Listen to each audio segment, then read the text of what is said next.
그 유명한 엘리야의 승천 사건입니다. 주옥 같은 또 비밀이, 하나님의 비밀이 숨겨있는 말씀 기대하면서 들으시기를 바라겠습니다. 제가 존경하는 목사님께서 그런 말씀을 하셨죠. 그분은 이제 항상 검은 가운을 입으셨는데 왜 카톨릭처럼 가운을 입으세요? 근데 검은 가운으로 입는 겁니다. 그리스도만 드러나길 원해서 다 가리는 것이다 라는 말씀을 하시더라고요. 맞습니다. 그리스도만 나타내거나 아니면 나타내는 모든 것이 그리스도를 드러내거나, 오늘 저는 두 번째 전략을 취하여서 그리스도의 보혈을 강조하기 위하여 빨간 넥타이를, 여러분 오늘 말씀이 지금 본문도 길었고 말씀이 성경 구절을 굉장히 많이 볼 거라서 어려울 수 있어요. 그런데 어렵고 졸리우시고 못 알아듣겠는 분 빨간 보혈만 기억하시면 됩니다. 예수 그리스도의 선명함이 오늘 새겨질 것입니다. 그리고 그것이 여러분 삶의 진정한 기틀이 되기를 바랍니다. 이 말을 하자마자 갑자기 여기만 보이시죠? 근데 정말 그렇게 선명히 새겨드리고 싶습니다. 제가 분당 우리에게 올해 설교 새벽 예배 빼고 설교한 것을 보면 금요 기도회 때 여러분에게 성경을 보는 안경을 씌워 드렸었습니다. 그리고 그 다음 수요 예배 때 여러분이 하나님의 웅장함과 여러분의 일상을 잇는 세 단어를 알려드렸습니다. 그리고 오늘 안경을 쓰고 그 단어를 짚고 빨간 예수 그리스도를 한 줄로 쫙 그으면서 올 한 해 마무리하는 겁니다. 그럼 목사님은 그 몇 개월 동안 그거를 계획하신 거예요? 네, 저는 다 계획이 있습니다. 그런데 농담처럼 한 말이지만 왜 그게 계획이 될 수 있냐 하면은 성경이 말하는 바가 하나님의 뜻이 일정하기 때문에 그렇습니다. 사실 제가 그걸 계획했겠습니까? 그런데 그 본문이 어떤 본문으로 설교하든 읽고 보니 하나님의 일관성이 있는 사랑이 관통되는 걸 보기 때문에 이건 마치 계획된 것처럼 어느 설교자가 쓰건 하나님의 말씀을 사모하시는 여러분에게 하나님은 그 은혜를 보여주시는 것이죠. 오늘 그것을 확고히 보여드리도록 할 것인데, 오늘 오신 여러분들 너무 잘 오셨습니다. 왜냐하면 오늘 제가 설교에 목표가 있습니다. 성경 일독할 겁니다. 이런 기회가 어디 있습니까? 올해가 가기 전에 나 성경 한 장도 못 읽어서 하시는 분들, 오늘 제가 성경 일독하는 효과를 드릴 겁니다. 이렇게 기대가 없을 줄은 몰랐는데 두고 보십시오. 자, 오늘의 설교를 시작합니다. 자, 오늘 설교 시작은 이렇습니다. 엘리야의 승천을 두고 저의 논문지도 교수님에게도 했던 안상혁 교수님이란 분이 계신데, 그 교수님이 귀국하자마자 하나의 특강을 해주시면서 저희들에게 물었습니다. 그 질문 똑같이, 그때 질문이 하는 통찰이 있어 똑같은 질문을 드립니다. 여러분, 오늘 엘리야가 하늘로 올라갔습니다. 광대한 광경 가운데 정말 죽지 않고 하늘로 승천했습니다. 질문 드립니다. 좋은 일입니까? 나쁜 일입니까? 이 질문을 받았었습니다. 좋은 일입니까? 나쁜 일입니까? 좋은 일 같습니다. 영광된 일 같습니다. 어디를 봐도 이거는 낙심의 일은 아닌 것 같습니다. 극도의 타락의 시대에 엘리야의 시대는 정말 왕이 극도로, 왕비와 왕이 쌍으로, 그리고 모든 종교 지도자들과 모든 백성들까지 다 타락했던 시대인데, 그러한 극도의 타락의 시대에 한 사람이, 그것도 하나님의 말씀을 전하는 자가 죽지 않고 하늘로 들려 올라갔다. 너무 영광된 모습이지요. 그런데 제가 오늘 여러분께 질문 하나 제기합니다. 그것이 그렇게 좋은 일이었고 영광된 일이었으면 엘리사의 반응이 왜 이럴까요? 열왕기하 2장 12절 읽어봅니다. 엘리사가 보고 소리 지르되 내 아버지여 내 아버지여 이스라엘의 병거와 그 마병이여 하더니 다시 보이지 아니하는지라. 이 엘리사가 자기 옷을 잡아 둘로 찢고, 여러분 이스라엘 당시에 옷을 잡아 둘로 찢는 것은 기쁨의 표현, 슬픔의 표현, 슬픔 중에서도 극도의 슬픔의 표현이요, 죽고 싶을 정도의 절망을 표현할 때 옷을 잡아 찢었습니다. 그런데 엘리야, 자기의 스승 엘리야가 하늘로 올라가는 것을 보고 엘리사는 옷을 찢습니다. 무슨 말입니까? 극도의 비극이라는 얘기입니다. 단지 이별의 슬픔을 넘어섭니다. 단지 헤어지는 것이 슬펐다라면 옷을 찢을 정도로 그것이 표현될 일일까요? 아닐 것입니다. 안타깝지만 그래도 하나님의 영광을 보았다, 기쁨이 더 많아야 할 터인데 엘리사는 극도의 슬픔을 표현합니다. 오늘 엘리야의 승천 단순한 문제가 아닌 겁니다. 그래서 하나하나 풀어드리는데 먼저 볼 것이 있습니다. 경로 탐색을 해볼 필요가 있습니다.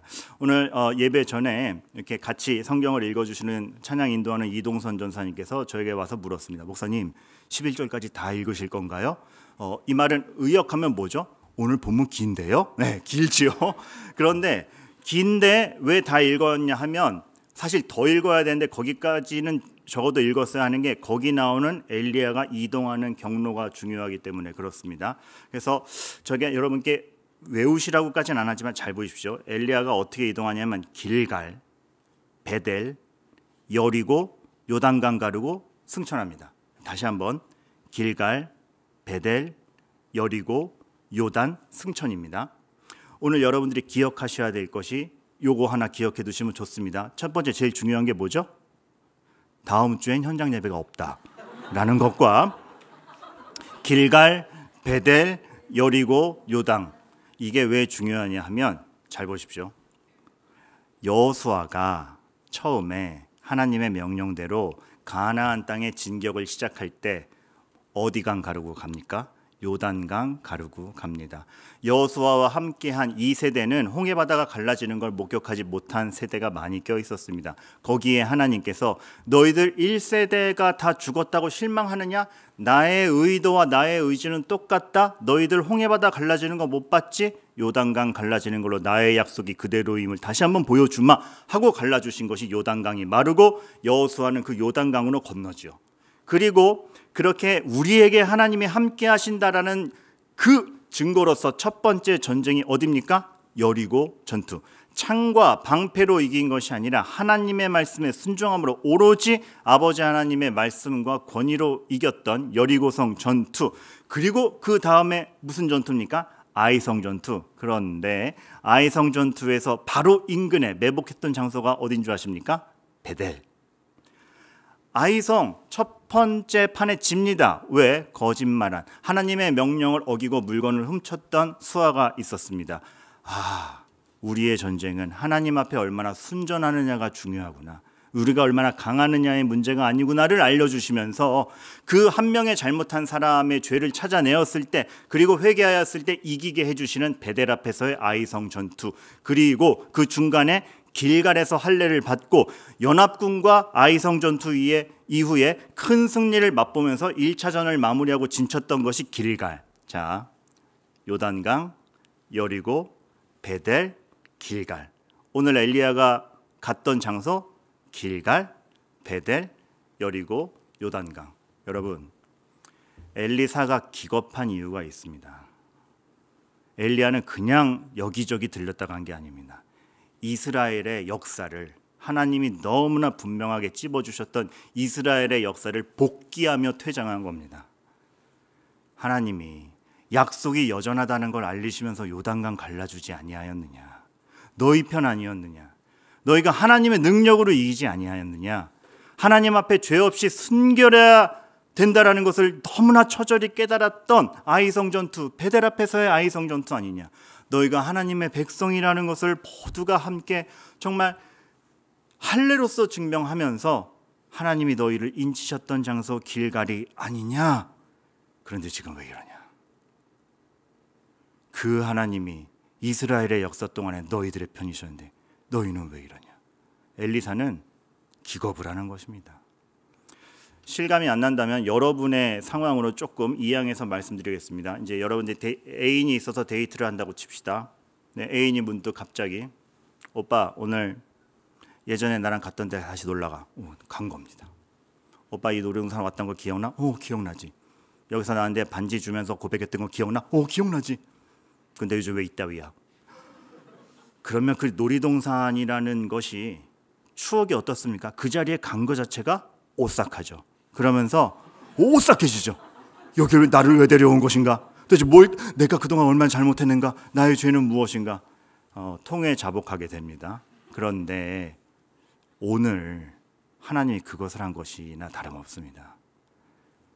너희들과 할례를 하면서 백성임을 인쳤는데, 너희들이 순결하길 바라며 전쟁을 이기게 해줬는데, 나팔 소리로 이기게 해주었는데, 홍해바다의 기적을 다시 보여준 것과 다름없는 요단강 갈라줬는데,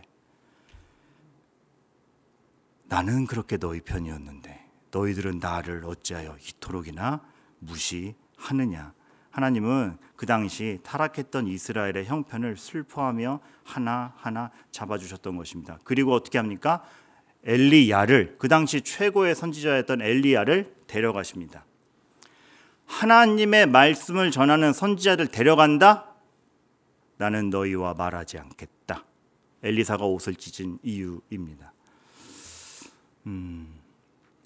왕이신 하나님을 왕으로 섬기지 못하고 하나님을 하나님으로 섬기지 못하는 자들에게 주어지는 무서운 하나님의 진노, 벌을 받아서가 아니라 하나님의 관계를 끊으시면 옷을 찢는 두려움이 저희에게 있게 되는 것입니다.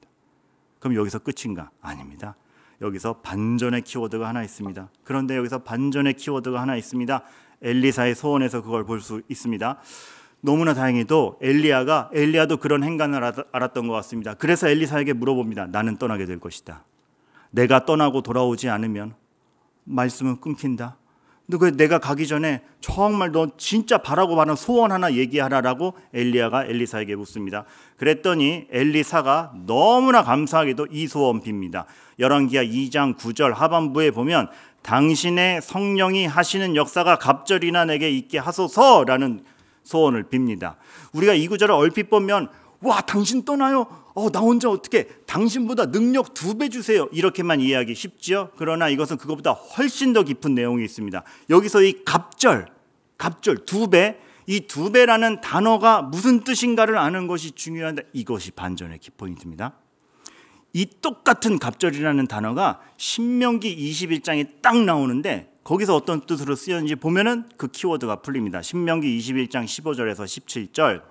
어떤 사람이 두 아내를 두었는데 하나는 사랑을 받고 하나는 미움을 받다가 그 사랑을 받은 자와 미움을 받은 자가 둘 다 아들을 낳았다 하자 그 미움을 받은 자의 아들이 장자이면 자기의 소유를 그의 아들들에게 기업으로 나누는 날에 그 사랑을 받는 자의 아들을 장자로 삼아 참 장자 곧 미움을 받는 자의 아들보다 앞세우지 말고 반드시 그 미움을 받는 자의 아들을 장자로 인정하여 자기 소유에서 그에게는 2 몫을 줄 것이니 그는 자기의 기력의 시작이라 장자의 권리가 그에게 있음이니라.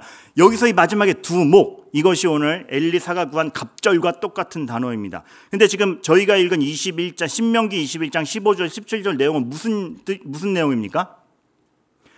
여러분이 구약 성경을 읽으면 정말 신비한 게 읽었는데 무슨 내용인지 모르겠죠. 분명히 읽었는데 합독했는데 무슨 내용인지 모르겠죠. 그래서 제가 다시 풀어드립니다. 방금 읽은 이 신명기 21장 15절 17절 지금도 웃으시는 분은 맞아란 뜻이죠. 신명기 21장 15절 17절 말씀 뭐냐 하면 그래서는 안 되지만 그때 상황에 그런 혼잡함이 있었으니까 2 여자에게 각각 아들이 있는 겁니다. 한 남편 하에. 이 설정 자체가 원래 안 되는 것이지만 그 혼란했으니까 예를 드는 거죠. 근데 한 여자는 사랑받고 한 여자는 미움받는 겁니다. 미움받는 여자의 아들이 장자인 것입니다. 그때 사람의 마음 같아서는 미움받는 자의 자식이 장자라도 눈길이 안 가죠. 거기서 하나님이 하시는 말씀, 그럴지라도 너의 미움대로 행동하지 말고 장자가 받아야 할 마땅한 권리를 받게 하라. 그리고 그가 실망하거나 의기소침하거나 사랑을 못 받았다고 느끼지 않도록 2배를 주어서 너는 장자고 너는 받을 권리가 있다고 그의 권위, 그의 자존감, 그가 마땅히 누려야 할 은혜 누리게 해 주어라 라는 게 오늘 이 신명기 21장 15절 17절의 말씀입니다. 그때 그 2 몫, 그때 그 2 몫을 엘리사가 지금 끌고 와서 갑절 주워서 하는 겁니다. 무슨 뜻이겠습니까? 하나님, 지금 저희 이스라엘 미움받는 자의 자식 같으시죠? 저희도 알아요. 그러나 하나님은 그럴지라도 그 자식의 권리와 권위를 지켜주시고 약속된 것은 주시고 사랑을 주시는 분 아닙니까? 미움받는 자식이라 할지라도 인간들도 그 미움받는 자식을 세우라고 말씀하신 아버지 하나님께서 능히 우리를 미운 자식 같은 이 타락한 이스라엘 능히 다시 사랑 주실 수 있지 않겠습니까? 하나님 엘리야를 데려가십니까? 말씀을 끊지 마시고 이 미운 자식에게 장자의 권리가 끊기지 않게 은혜를 주시옵소서. 그 은혜가 전파되기를 원합니다. 성령의 갑절이 있게 하옵소서. 자기 개인의 역량을 구한 것이 아니라 하나님은 그런 분 아니지 않습니까? 사랑의 하나님은 그런 분 아니지 않습니까? 난 하나님 없으면 끝인데 우리를 포기하지 아니하시는 아버지 하나님 내가 아는데 그거 주세요. 엘리사의 소원이었던 겁니다. 하나님의 사랑에 기댄 그 소원, 그 엘리사를 향하여 시대는 타락하였으나 그러나 그 하나님의 아버지 되심을 알고 하나님의 약속을 확신하며 아버지 하나님의 사랑과 은혜가 무엇인지 아는 엘리사에게 하나님은 어떻게 반응하십니까? 열왕기하 2장 14절, 엘리사가 엘리야의 몸에서 떨어진 그의 겉옷을 가지고 물을 치며 이르되 엘리야의 하나님 여호와는 어디 계시나이까 하고 그도 물을 치매 물이 이리저리 갈라지고 엘리사가 건너니라. 요단강 다시 갈라집니다. 그래, 내가 너희 포기하지 않지.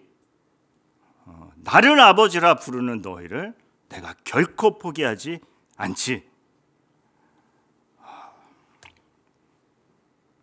여러분이 하나님을 믿는다는 건 이 웅장함을 여러분 인생의 밑바탕으로 깔고 가는 것입니다. 얼마나 든든합니까? 요즘 이제 저는 교구 목사로서 개척, 분립개척 준비를 하고 있습니다. 많은 분들이 묻습니다. 목사님 요즘 힘드시죠? 아침에 눈을 뜨면 의욕이 안 생깁니다. 진행되는 게 하나도 없는 것 같은 하루하루를 반복하고 있습니다. 근데 해가 뜹니다. 하나님 포기하지 않으셨구나. 해가 뜹니다. 지구가 돌아갑니다. 거기에 그 하나님의 의도, 하나님의 사랑을 명백히 알고 증언할 수 있는 사람이 누군가? 너무 초라하지만 믿음을 가진 우리 아닌가? 그 하나님의 말씀과 심정을 기도하며 선포할 수 있는 자리는 얼마나 귀하고 그것을 믿음으로 받아들이는 성도의 자리는 얼마나 존귀하고 고귀한가? 우리에게 하나님의 사랑은 정말 삶의 기틀인 것이죠. 그 하나님의 사랑이 성경 전반에 흐르고 있습니다, 여러분.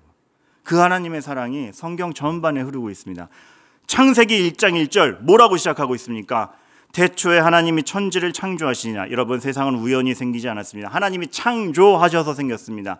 하나님의 애정을 갖고 목적을 가졌기 때문에 창조하셨고 생겼습니다. 그 와중에 하나님이 보시고 심히 좋았더라라고 외친 것이 여러분들입니다. 여러분은 너무나 가득한 애정과 하나님의 목적을 두고 이 세상에 존재하게 된 자들입니다. 하나님은 그렇게 하나님의 너무나 깊은 사랑과 애정으로 이 세상을 창조하셨습니다. 그런데 죄 때문에 그것이 그 모든 질서와 사랑이 어그러집니다. 하지만 하나님은 거기서 포기하지 아니하셨습니다. 얘네는 실패자기네 하지 아니하셨습니다. 자기를 배반하고 죄가 들어와 모든 것이 어그러진 세상과 인간 앞에 이러한 선언을 하시죠. 창세기 3장 15절 내가 너로 여자와 원수가 되게 하고 내 후손도 여자의 후손과 원수가 되게 하리니 여자의 후손은 내 머리를 상하게 할 것이요 너는 그의 발꿈치를 상하게 할 것이니라.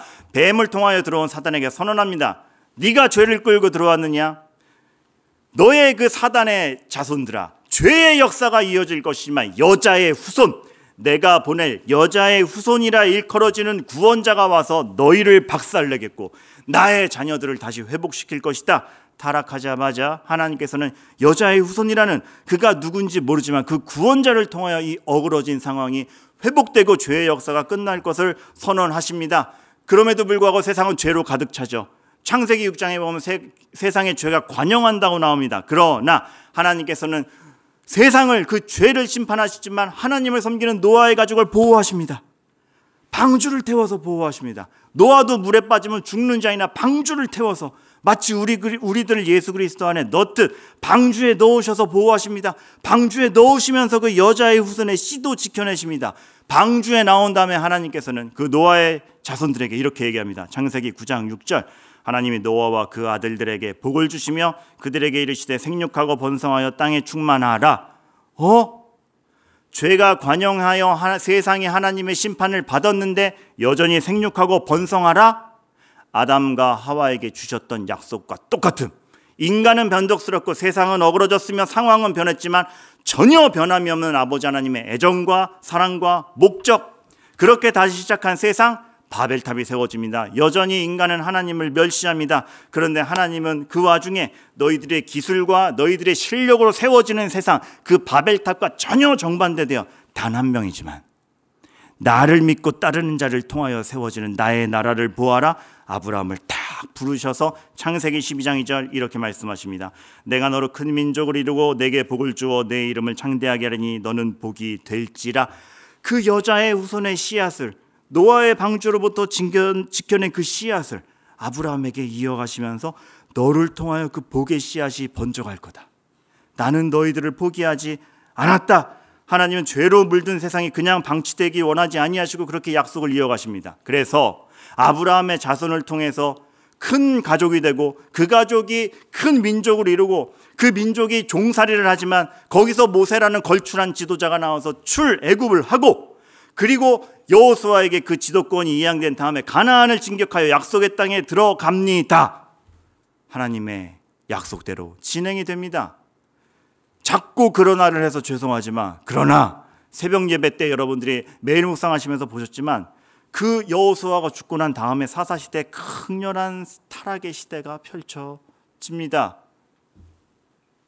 너무나 감동스러운 건 그런 역사의 타락의 역사의 반복 속에서 하나님은 여자의 후손의 씨앗을 지켜내시죠. 그 역사의 뒤안편에서 아무 힘없던 이방 여인 룻을 통해서 뭘 하십니까?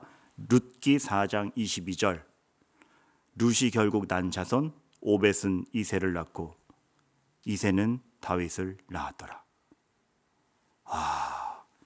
그 여자의 후손이 씨앗이 인간의 실패와 타락에도 불구하고 다윗의 왕조로 이어지는 이 놀라움.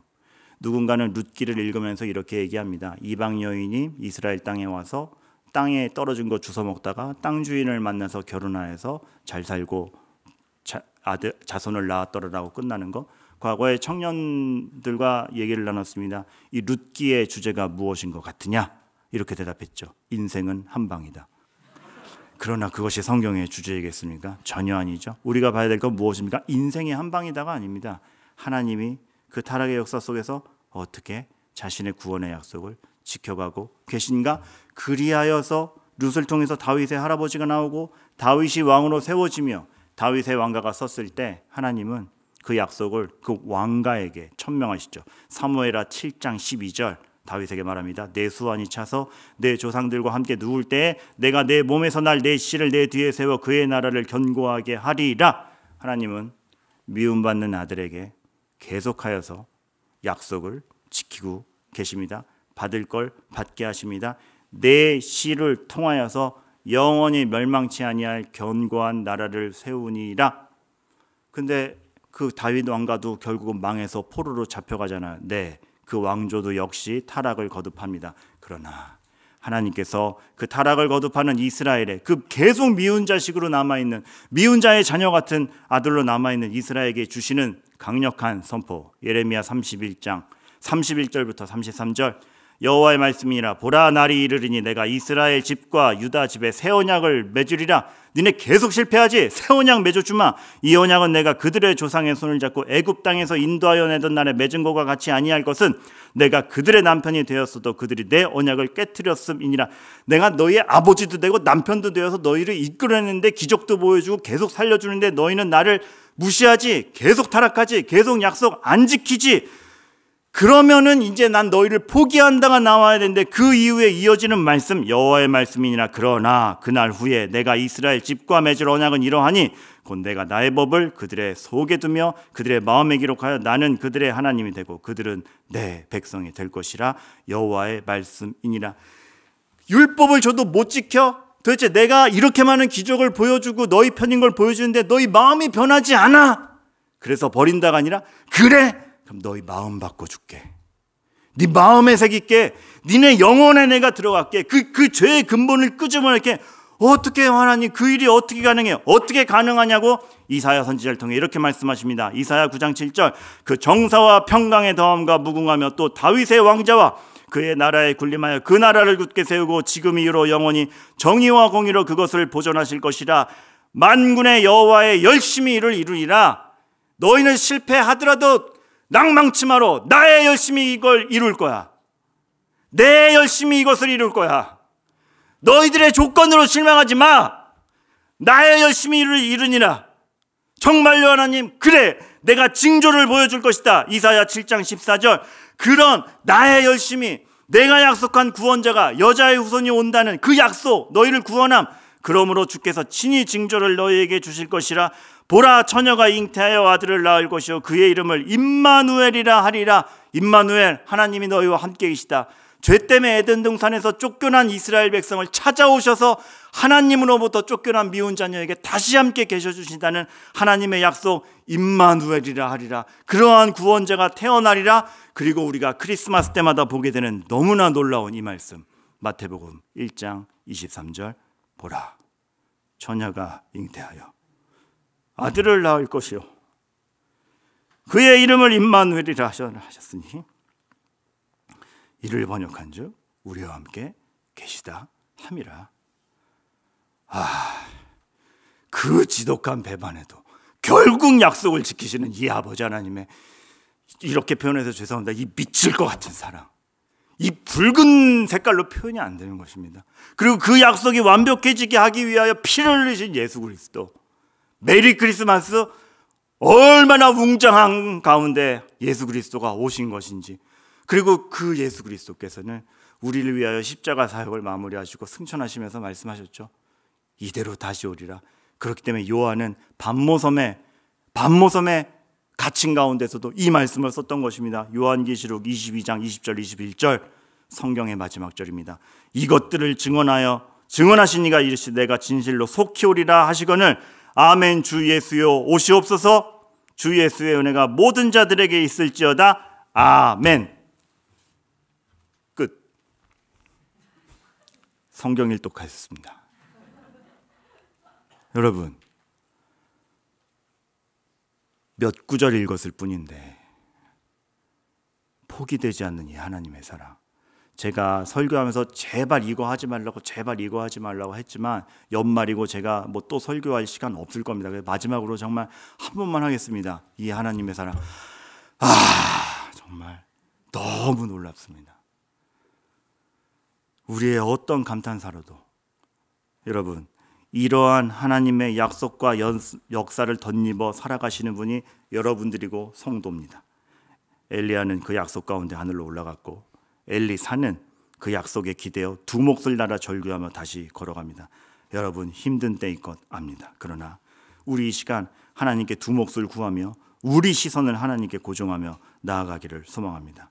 성탄을 기다리십니까? 종말도 기다리십시오. 기대와 은혜 가운데 여러분의 삶의 자존감을 포기하지 아니하시는 아버지 하나님을 의지하며, 사실 설교 한 장 더 남았습니다. 안 합니다. 필요 없습니다. 예수 그리스도의 이 등장만 기억하시고 하나님의 포기되지 않는 사랑만 기억하신다면 오늘의 설교 충분합니다. 그거 이상의 적용 없습니다. 하나님은 여러분 편이시고 여러분을 절대 포기하지 아니하십니다. 다음 주에 메리 크리스마스의 인사가 그렇게 위력적으로 서로에게 격려가 되어 펴지기를 소망합니다. 기도합니다.